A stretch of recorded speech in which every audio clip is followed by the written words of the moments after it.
উন্নত যাত্রী সেবায় সকলের সহযোগিতা কামনা করে নৌ পরিবহন মন্ত্রী শেখ রবিউল আলম বলেন, সেবার নামে কোনো ধরনের চাঁদাবাজির খবর পেলে কঠোর হস্তে দমন করা হবে।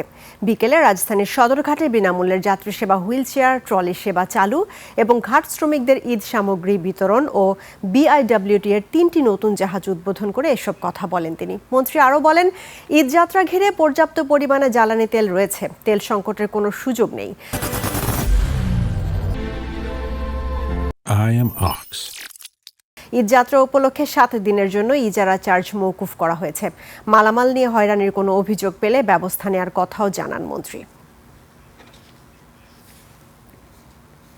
শুরু করেছি, মানুষকে এই সেবা নিশ্চিত করতে চাই।